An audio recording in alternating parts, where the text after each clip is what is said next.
Hello everyone, welcome back to my channel. So today's video is going to be a recap of everything that I read and watched and listened to in January and February. It's going to be split up into two videos, so this is going to be part one, where I'm going to cover books that I read and TV that I watched. So, and part two is going to be on movies and albums. And I just thought it was going to be too much to cover in one video, so I'm splitting it up. And yeah, I decided to combine January and February because in January I felt like I hadn't done that much, but now it's kind of a lot. So that's just how it's going to be. But anyways, so all of the discussions today are going to be spoiler free, so you're not going to have to worry about, clicking off or fast forwarding or anything. And also, I just wanted to say before I get into it, I just want to, put my disclaimer out there that these are my opinions. I'm not trying to offend anyone. And, I recognize how hard it is for, it takes a lot of work for these people to create all this stuff. And I'm not trying to discount that. But at the same time, I want to discuss these things that I watched and read. And critique is important to the creative process as well. So, I just wanted to put that disclaimer out there. I'm not trying to take anything away from these people, and also just to remind you to keep it respectful in the comments. So I also wanted to talk about my cross stitch really quick, and I'll get more into it at the end in case anyone, isn't really interested in that part of it. But this cross stitch piece is it's just a simple little chess. It's a chess piece that's, the queen in a chess set, and I'm sure you can guess what that represents this month, or these past couple of months. It's obviously from Queen's Gambit, but I'll give more details at the end of the video. So let's get into the recap, and I'll start out with books.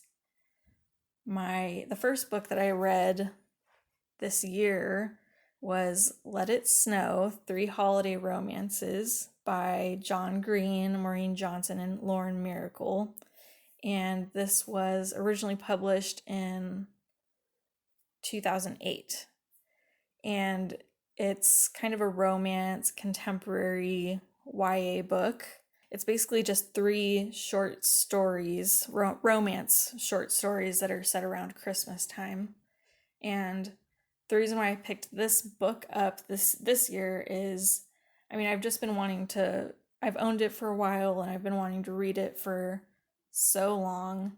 This was such a popular BookTube book back in the day, and so it's just always been on my list for forever. And I'm a John Green fan, and I've always wanted, it's a goal of mine to read all of his books, so that's just one on the list. And of course it was a good time to read it because I started reading it around Christmas time, and then finished it in January. So my thoughts on the book. I thought it was okay. I thought it had a good wintry Christmas vibe. So that's definitely one of probably the strongest thing about the book is just the kind of Christmas aesthetic. And it was just good as something that's easy and fun to read, because it's just kind of 3 short stories that are easy to digest, and they're just cute little young adult stories. But one thing I do want to say about it is that it was a bit disappointing for me, just because I'd been hyping it up for so long, because it was such a popular book, and it just didn't really live up to my expectations. I didn't really get attached to any of the characters or the relationships or the stories. And I was just disappointed with John Green's story because I usually like his writing because he's very, I mean, I'm just gonna have to explain this in every video, but he's like the definition of where I get this pretentious writing from, what I call a pretentious style in movies or books or whatever is basically because of him, because it's this kind of like symbolic writing, that existential kind of writing that makes you like question life, and it just feels like deep and meaningful. And so that's kind of what I've come to expect from John Green. So it was just kind of disappointing that I didn't really see anything special with his story, and maybe that's just because it needed to like kind of blend in with the other two authors. I'm not sure, but so that was just one point, as I was really looking forward to John Green's story and it was just kind of meh. Uh and I mean, overall I didn't so there are three stories. I liked the first one the best, I'd say. And then the second one is John Green's, and that one was very eh. And then the third one was very eh. They're all just meh. I thought, it was all just okay. And I mean, at this point, I've been reading so many okay books that it's like, ugh, another okay book. Like, I just want to be blown away by something. So, yeah, it was just okay. And then another thing is that I think something that might have contributed to my not liking it as much as I thought is maybe I'm just reading this at the wrong time in my life. Like maybe I would have liked this a lot more when I was younger. And one thing that I noticed in the book is that you can tell how dated it is already. There were like a lot of jokes that were like, I I I mean, I would say that they're a little bit problematic by today's standards. Like it didn't like bug me, like it didn't offend me or anything, but you could just tell that like you wouldn't really make that kind of joke today. And there were just like a lot of references to like iPods and like buying phone minutes and stuff. Like that's not really like stuff that happens today. So it would just be something that kind of like throws me out of the experience of reading the book, because I would just like think back of like, oh, whoa, like this is not, it would just bring me out of being immersed in the book and would just make me remember how long it's taken me to read this book and that it's kind of outdated, and I'm kind of, it's probably not as good as it would have been if I read it back then. So, yeah, those are kind of some of my problems with it.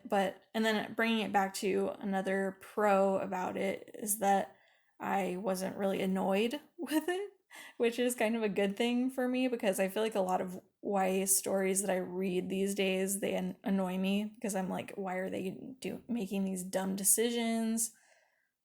It doesn't make sense. So, there was none of that in this book, which was a good thing. It was just that the book kind of fell a little flat for me. So, I mean, I would recommend this if you're looking for like an easy YA read. And then, especially if you want to get in like the Christmas spirit, it's very cozy, I'd say. That's like the best part about this book. And as like a caution about this book, I would just say don't read it if you're looking for something deep, because I wouldn't say it's deep. It's very surface level, but that's okay. Sometimes that's what you're looking for. But so for a star rating, I would give this 3 stars, that's pretty average for me. A lot of people think 3 stars is like terrible, but for me, that's like the definition of like, okay, average. Didn't annoy me, but I wasn't like blown away at all by it. So, yeah, that's it for Let It Snow. The next book that I read was Island of Sea Women by Lisa C. And this was published in 2019. And it's kind of a historical fiction adult novel, and it's about this like friendship. So it's set in Korea, and it's about these like sea diving women that are called Hanyo. I'm really not sure if I'm saying that right at all, but it's about that kind of like culture, and then about these two Hanyo women that are friends, and it's just about their relationship and how it develops over, as they get older. And I picked this up for as part of a book club, and I really loved this book. It's been a really long time since a book has affected me this much, I guess. It's been a few years of me literally just reading 3-star books over and over, 3, 3, 3, 3, 3. And then last year there was a couple 4s in there, and then, I mean, you'll see what I rated this one, but it's it I really liked it. I really liked learning about like the Hanyo culture, and I felt like I really kind of learned a lot about the culture, and I thought that it was paced really well. I was like really interested the whole time. And I like the way that it's formatted of going, it goes like back and forth between the present and the past. So it gives you a good idea of like where the story starts and ends. So it's easy to picture kind of the steps along the way, because I think it's bugged me recently that sometimes I don't know where the story is going, and then it starts to annoy me. But so this way, the way it's formatted of with the present and the past, it kind of gives good structure. And I guess one thing that I didn't like about it was that I'm just really bad with history. So there's kind of a lot of like war sections in this, like talking about, different phases that were going on, and different occupation, who's um governing who, and that kind of thing. And that was just kind of tedious for me and hard for me to understand, and I just kind of wanted to focus on the relationship between the characters instead of, you know going into all this detail about history. But I mean, I guess that's what you should expect with historical fiction. um but that's not really my favorite part about it, I guess. Uh, but so this novel really focuses on the character development and the relationship between, well, just relationships in general, but it focuses on relationships between the Hanyo women and like the specific characters, the two main women. And the characters, they go through a lot in their lives, and it changes who they are as people and their relationships with each other, which, that was just one of my favorite parts of the book, was seeing how they develop as people and how their relationships develop over time. And just another strong point I found with this book is the emotional depth. They go through real hardships, and bits of the book were really hard for me to read and get through. But, I always look for and appreciate books that are able to kind of impact me in that way. So, that is a strong thing for me. And it also just the novel has really good takeaways and themes that you can learn from it, especially having to do with like learning how to forgive. And so, I mean, as my recommendations, I really loved this book. So, I mean, if you like adult historical fiction, go for it. This is a great one to pick, and especially if you think you would be interested in the Korean learning more about the Korean Hanyo culture. And I would just caution you to look up trigger warnings if you are triggered by certain things, because this book definitely deals with some hard topics. And my star rating for this is 5 out of 5. Woo! That's literally so rare for me. I never give 5 out of 5 stars. I'm kind of a harsh grader, I think. So, that's pretty glowing reviews for me. So the next book on my list is So You Want to Talk About Race by Ijeoma Oluo, which was published in 2018. And this is a nonfiction anti-racism book. And I just want to say that I did not pick this up for Black History Month. I want to say that because it was literally just a coincidence that I picked it up in February. It's been on my list for a while, especially since all the Black Lives Matter stuff that happened last summer, and it was on a lot of lists of anti-racist books to pick up, and they all said that this was kind of a good one for beginners trying to learn more about this topic.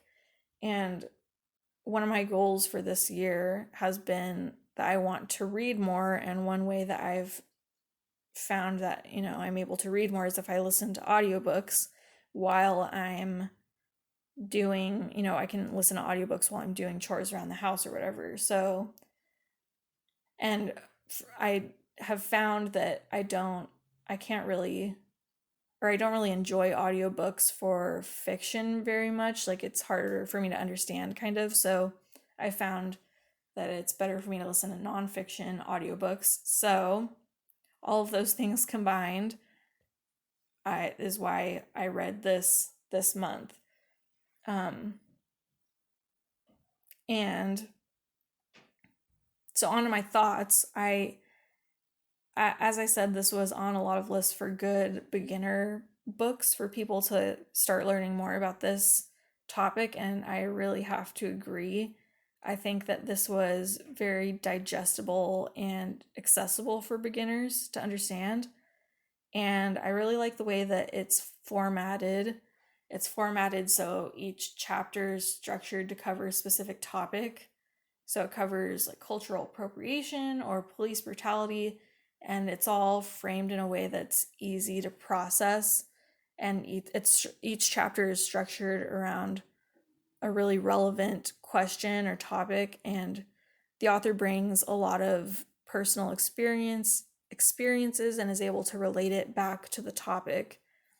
And I think the author is really good at being able to like understand how white people are going to react to some of the things being said, and she's good at being able to recognize that it's going to be hard for people to address like the racism within themselves or racism in like their loved ones. And I am just saying this because I know, like, for example, like with conversations online, like on Twitter or whatever, people will get mad when they get called out and they say like, oh, you're overreacting, this is cancel culture. But I think that the author is really good at kind of calming you and being like, it's okay, like it's important to be called out because it means that you're learning something. Like, I think that was one of the biggest takeaways for me, was kind of think of it as, you want to be learning, you want to be getting better, and you don't want to be sheltered and not learning and be hurting people. Like, think of it as a good thing that people are calling you out, and think of it as a learning experience. And I just think it helps that the author, she shares kind of mistakes that she's made and how she isn't perfect, and we shouldn't expect to be perfect, but as long as you're working and trying to be better is what counts. And this is something, I just wanted to say that this is something that I listened to on audiobook, and I thought it was completely fine for the most part to listen to it on audiobook. But the only thing I would say is that there's a few lists that are kind of hard to process, at least for me, over the audio version. And there's also like a lot of things that would be helpful for me to go back and reference. So if you're renting the audiobook from a library like I did, I mean, that's probably fine. But if you had to pick, like between owning the physical copy or the audiobook, I would probably pick the physical copy just so I would be able to go back and reference those sections. But so, I mean, overall, I would definitely recommend this for people who want to get into learning about anti-racism. And I mean, I would recommend it for people who don't care about that topic too, because I think that the author presents it in a way that is really easy to understand and kind of like inoffensive is unoffensive. I don't know what the correct version of that is. But yeah, and I'm not going to give this a star rating because I don't know what I want to do with that yet for this type of kind of informational nonfiction. I'm not really sure how I feel about rating that. But, I would say that I did like this book and I would recommend it. And next is The Library Book by Susan Orlean, and it was published in 2018. This is like a nonfiction history adult book, and it tells the story of the LA Public Library and just libraries and books in general. And it talks about a fire that happened at the LA Library in the 80s. And I picked this up for a book club, and it has gotten, I think it was picked for book club because it's gotten a lot of hype. I think it might have been in Reese Witherspoon's book club or something, but I thought this one was just okay, maybe a little less than okay. It didn't really bug me while I was reading it, but I thought it was interesting enough to finish it, but looking back on it, I feel like I didn't learn very much, which is something that's important when you're reading nonfiction. I just feel like the author tries to cover too broad of topics. She covers like the LA library history from like the beginning to now, the fire, and how the events leading up to the fire, the investigations, them trying to fix all the books after the fire, and she just talks about libraries and books in general. And I feel like it's just she tries to cover way too much that we don't really go in depth into any specific thing. And to me, it just felt like she shared a bunch of facts that she learned without kind of editing which ones would be most important to a story or a narrative. It just felt like a bunch of random facts, and the facts were very like surface level. So it would be like Mrs. Smith ran the library from 1930 to 1950, and she added 200,000 books to the collection. And that's just not something that's going to stick in my head long term. And maybe it's because I'm bad with history, but a lot of it seemed like those kind of minute facts that don't really matter to an overall theme or story or whatever. And I also just didn't like how it was structured. It goes back and forth between a bunch of different timelines that I found it hard to process what exactly was going on. One thing I did like, though, was I liked learning about how librarian roles have kind of evolved over time, and how nowadays they do a lot more than manage books. And particularly nowadays, they kind of, they need to continue to manage libraries and books and customers and all that, but they also need to be keeping in mind social issues such as homelessness, since many homeless people use libraries and they have to kind of, they might be bringing in social programs like job fairs and whatever to kind of assist with that. So that was one thing that I liked about the book. But I mean, so if you like nonfiction books and learning about libraries or books in general, I think you would like this book. If you don't like nonfiction, I don't really think this would be the one that would change your mind about it. But maybe I'm missing something, because this book has been like super well received. People seem to love it. So, maybe it's just me. And another caution I would give is, if you read the blurb and you're interested about the fire/true crime aspect, I would just warn you that I don't think that it plays as big of a role as it seems like it is. That's kind of one of the minor things about the book. So, I mean, if you're only intrigued in like the fire, investigating the crime aspect, I wouldn't really recommend the book. I mean, yeah, not only does like the fire, it doesn't really play a huge role, I also just don't think that is given like a satisfactory end. So, or a satisfying end. So, I mean, overall, I would give this one a 2 out of 5 stars. The next book that I read was I Am These Truths, a memoir of identity, justice, and living between worlds by Sunny Hostin. And this was published in 2020. And it's a nonfiction autobiography memoir of Sunny Hostin's life, she's a commentator on The View. And I just picked this up, as I said, I've been trying to read more books, and audiobooks nonfiction audiobooks are something that, I'm trying to add to my repertoire. I don't know if that's the right word, but and this was just one that was available at my library, so at my online library. And I also watched The View, and I really like her on The View, so those are all reasons why I decided to pick this up.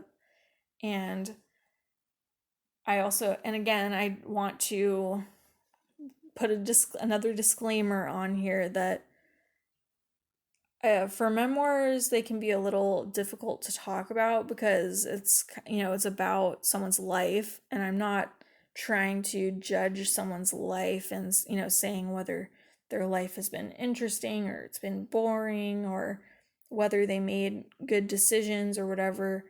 But it's more just about how the story is told, and how much they put their soul and emotion out there for us to experience. But anyways, back to the book. I thought it was good. I thought it was, a pretty standard celebrity memoir. I mean, I had no idea that Sunny had been through so much, and I do feel like I learned a lot about her, learning, about her childhood and family and her experiences in her career. And she's just such a smart, hard-working woman, and I loved seeing how she kind of developed her current way of thinking, and how she's learned to deal with hard situations. And she's definitely a role model for me. And one thing that I really liked in this book was seeing how she deals with all of her intersecting identities. She, as a Black Puerto Rican woman, she, had trouble trying to figure out where to fit in. And there's, a lot of other similar identities, someone who kind of grew up on the streets and then now is like working as like she was, working a prestigious job as like a prosecutor, and then now is like a famous TV personality, and she's had to like manage all of these different parts of her. And she struggled to kind of feel like she doesn't belong anywhere, but then eventually she kind of learns to use all of these identities to her advantage, so that she kind of fits in more places. So I just thought that was one of the most interesting things about this book. And I personally liked hearing about her career from her days as a prosecutor to her time now on TV. And I also appreciated how she kind of folded in commentary on racial justice through her experiences in her childhood and in her career. And another thing I just wanted to point out is that I listened to the audiobook, and I just like her voice and her accent. I thought it was soothing to listen to. So, I mean, if you know Sunny Hostin and you like her, then, you know, go for it. Go for the book. I think you'd probably like it. But, the same thing would be if you don't know her, probably don't pick it up. I don't really know if you would really care that much. But so for star rating, I would give this 3 out of 5 stars. So now I'm moving on to TV shows. And first up is The Bachelorette season 16. So this was the one where Claire Crawley was the Bachelorette in the beginning, and then Tayshia was the Bachelorette for the second half. And this came out all in 2020. And I mean, if you don't know The Bachelor, it's a reality like dating game show, and it's basically, so this is the Bachelorette, so there's one girl and 20 something men that they get to pick from to date and then hopefully be engaged to in the end. And I watched this season because I've been watching like every season for the past 10 years. So I love the show, and I'm going to, keep watching it. But so I thought this was, it was just a weird season because of COVID. Like they've gotten more comfortable with the COVID situation that's still happening with Matt's season that's airing right now. But back then it was still new, and they were like completely isolated at the hotel, and it was just, I thought it was a little boring for them to have to, stay at the hotel all the time doing like the same generic boring dates. And it was also just weird because Claire was the Bachelorette for the first few episodes, and then it switched to Tayshia. So that was kind of weird. I mean, I've been rooting for Tayshia to be the Bachelorette back in, back when it was her season, but it just felt weird for her to like have a half season with Claire's leftover men. And I think that because she was there for so much less time than they usually get, I thought the romance was kind of less believable because like if they, I think they usually have like 10 weeks, and Tayshia would have had, which is 10 weeks is already unbelievable for most people to be like,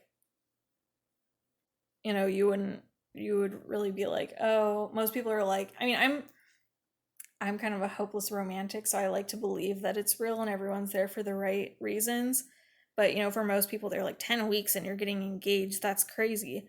But, for this season, Tayshia only had like 6 weeks. So, even for me, I'm like, okay, that's a little fast. But, I really love, I guess there's a spoiler for this, but no one really goes back and watches old seasons of reality TV. So, if you care about this spoiler, then, you know, fast forward or whatever. But I really love Tayshia and Zach together, and I actually thought it was one of the most moving engagements that I've seen on the show. So, in the end, I'm really rooting for them. But overall, I'd give this season a 6 out of 10 stars. And next is the Queen's I don't know if it's called The Queen's Gambit or Queen's Gambit, but you know which one I'm talking about probably. And it stars Anya Taylor-Joy, and it was released in 2020 on Netflix, and it's a coming of age period drama about this orphan chess prodigy girl, and it's not based on a true story.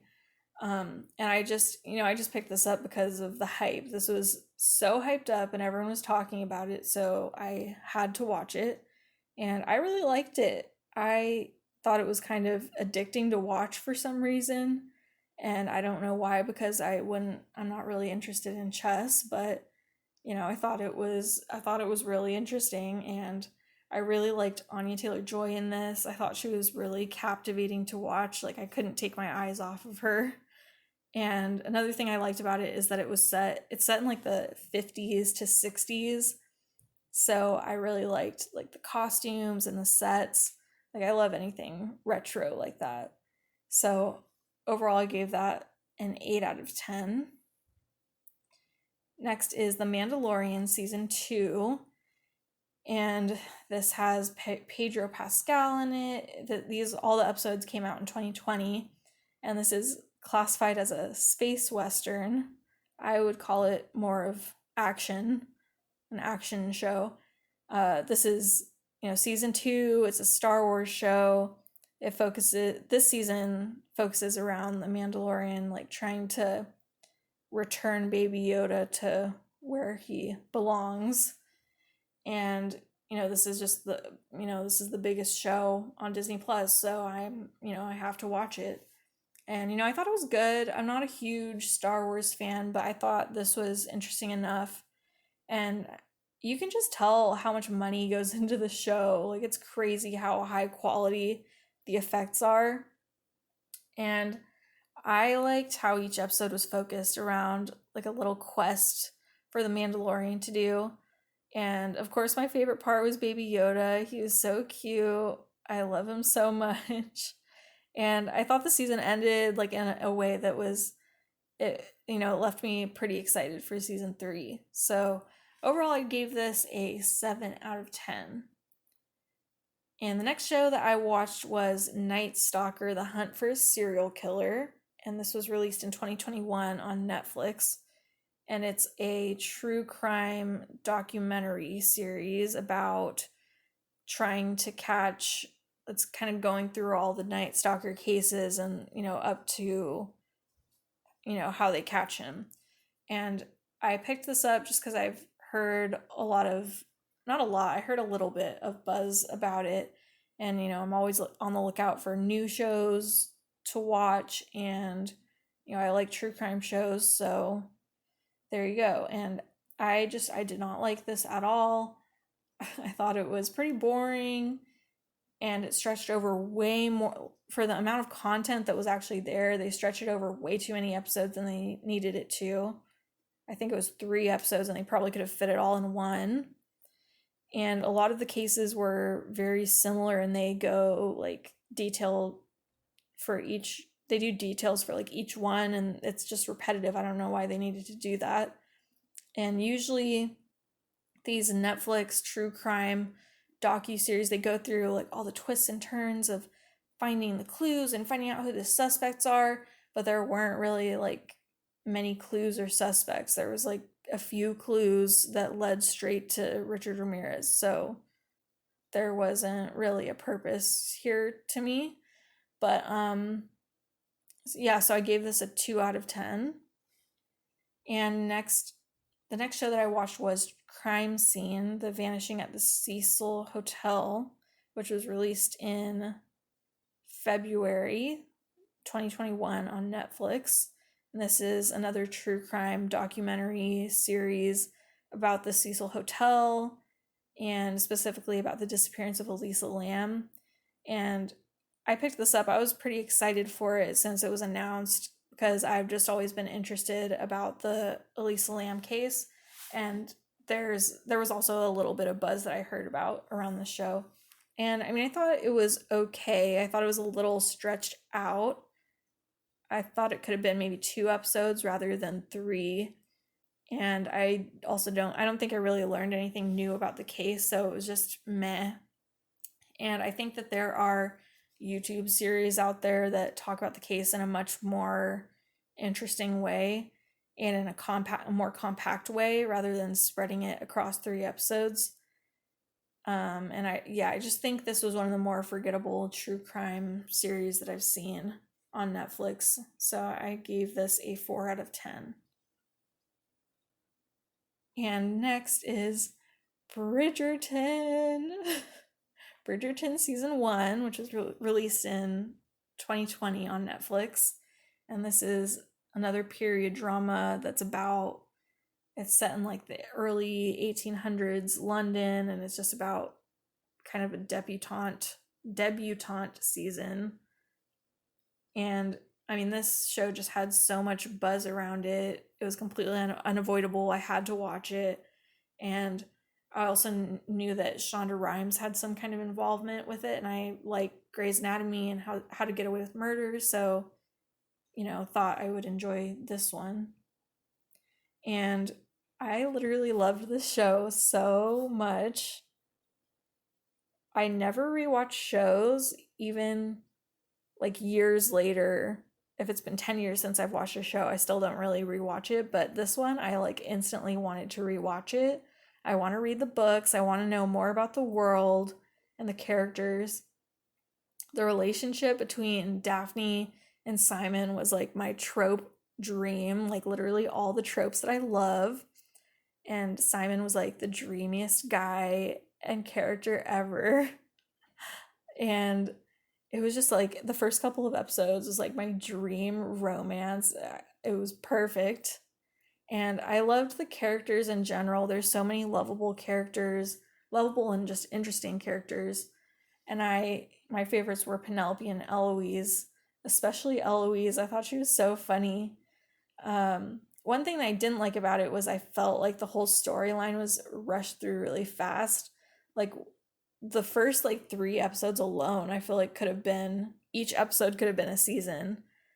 Like I feel like there was that much material there. And that would be like the closest thing I have to a complaint. And of course, Julie Andrews is the narrator, so that's amazing. We love her, and I'm literally so excited for season 2. And I gave this a 10 out of 10. So that's all of the books that I read and all the TV shows that I watched in January and February. So now I want to talk about the cross stitch a little bit. So this took a little bit less than 2 hours, and it's just a queen chess piece to represent Queen's Gambit, which was, I thought this was a quick and easy piece to do. That's, a recognizable symbol for one of my favorite shows that I watched over the past couple of months. And I didn't design this myself. I found the pattern on Pinterest, but I can't really credit it because it was in a different language and I don't understand what's going on. But yeah, and one thing I would fix about this is the colors aren't quite right. I just had to use what I had. If I could fix it, I had to use black and like 2 very similar colors of gray, but if I had to fix it, or if I could fix it, I would do like a better gradient and something closer to black than gray for the 2 grays that I used. And this is on a 4-inch hoop using 28 count fabric, so it's pretty small. But yeah, that's it for the cross stitch, and that's it for my thoughts on everything. So those are my thoughts on the books I read and the TV shows I watched in January and February. Let me know if you have any thoughts on anything I discussed. Did you like stuff? Did you hate stuff? Let me know. And catch part 2 for a recap on movies and albums that I watched and listened to in January and February. So I'll see you in the next one. Bye.